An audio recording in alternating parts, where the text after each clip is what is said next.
next person that I want to bring up tonight, he introduced me to Barking Legs. He brought me here, not necessarily against my will, I was ready to come on out.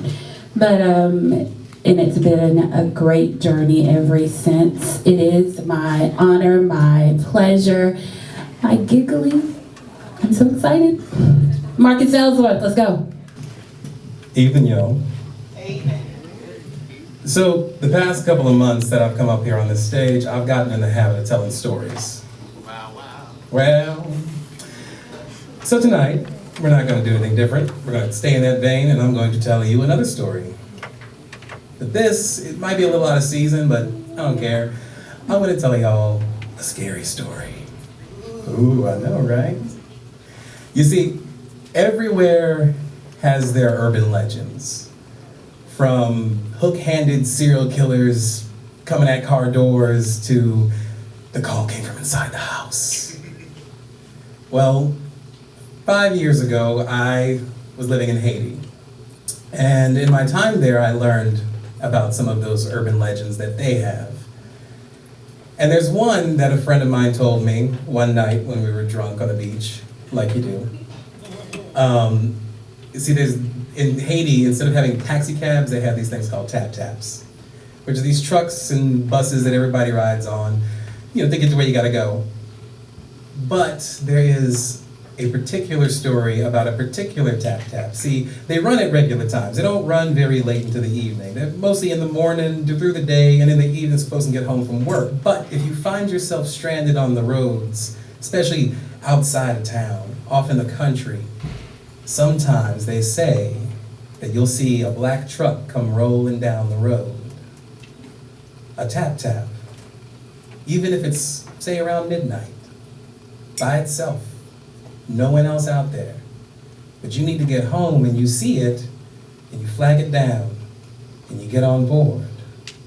But see, when you get on board, unlike most tap-taps when you ride during the day where everybody's talking and chatting and having a good time and just getting to know each other, nobody talks on this black tap-tap.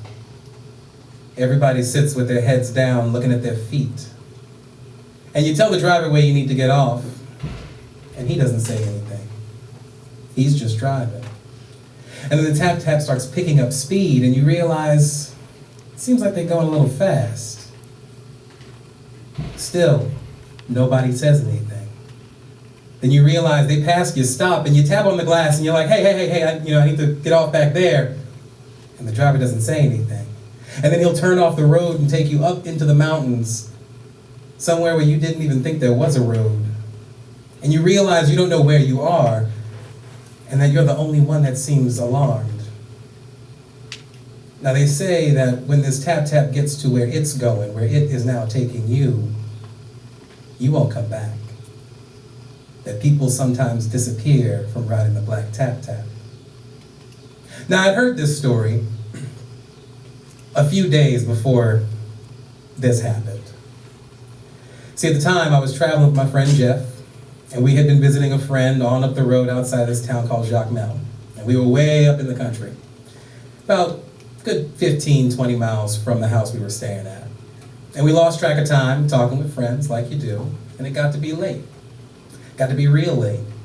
And we said, well, let's start walking. It's a good hike, but we knew some folks along the way, surely we could get a ride from somebody. And as we're walking, behind us, we see a couple of headlights. Now it is almost 11 o'clock at night, and it's not common to see somebody driving that late. And I look at Jeff and I say, is that a tap-tap? And he says, yeah, I think it is. And as it gets a little closer, I can kind of make out the color, and I keep telling myself it's dark blue. I asked Jeff, that tap-tap's dark blue, right, bro? And he says, yeah, it's blue. It's just dark, it's blue. Because, blue, it's a color that tap-tap is. I'm like, yeah, not black at all. He goes, no, not black. And we flag it down, and it pulls up to the side of the road, and we hop in the back, and we sit down, and Jeff yells at the driver that, we're stopping just outside of Kai Jacmel. Driver doesn't say anything. And there's like 4 other people sitting in there. And they're all sitting, looking straight down at their feet. Nobody says, bonsoir. Nobody says, ça passe, what's up? Nobody says, hello, hi, fuck you, nothing. Not even move over and make room. So we sit there, and I'm looking at Jeff, and he's looking at me, and everybody else is looking at their feet.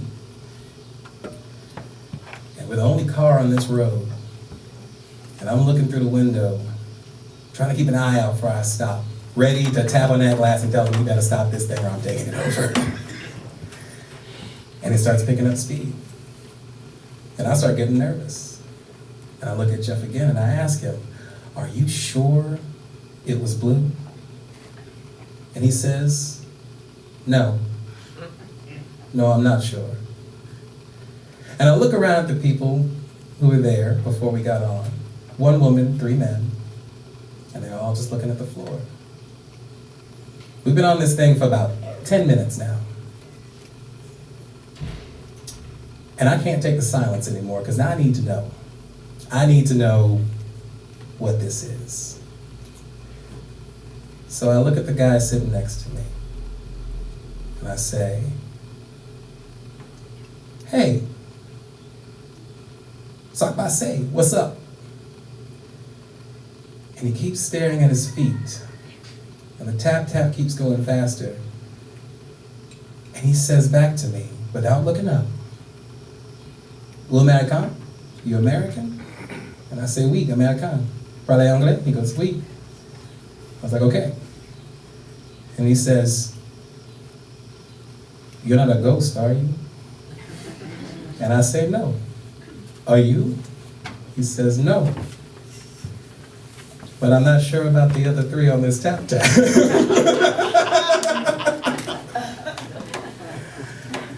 And everybody started laughing, much like you all laughed. And even the driver started laughing. And we got to talking.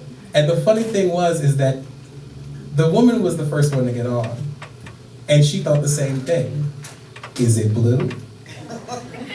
Or is it black? But I gotta get home. So she was the first one to get on. And then when other people started getting on, she didn't want to say anything, in case. And they got on, and here's this woman sitting by herself at like 11 o'clock at night on a tap tap. Nobody said anything. So as we all got on, we're all thinking the same thing. And the best part is that when we got off and we're paying the driver, he says, "I'm just glad that I picked up people." So I just, it's an interesting story because I feel like, sometimes we can deceive ourselves. We can make our own horror stories. We can be wrong about our perceptions of situations and people. But then again, every once in a while, we might be right. And with that, I'm gonna leave y'all with a poem called Up Jump the Boogie. I told a man on a dark country road that he could call me by the name of Indrid Cold. Down in the Amazon, whole villages I'll level, while up in Jersey, they just call me the devil. In Tanzania, I am the Papawa, whispering my name to men as I rob them of their power. 'Cause I'm that boogie, puts that fire to your feet. 'Cause I'm that boogie, keeps you jiving in your sleep. Yeah. I'm that boogie, so pray your soul he'll keep. I vacation in your bedroom, in darkest corners plotting your doom. Satan himself cast me out when I tore a fang from his lion mouth. But I can only dance when the moon is red, the cities are burning, and we're all in your head. 'Cause I'm that boogie, making your pulse juke. 'Cause I'm that boogie making your blood cook. Yeah, I'm that boogie. Ain't you scared to look? So come on, boogie down now, boogie out on the floor. Let me see you dance so I can boogie some more.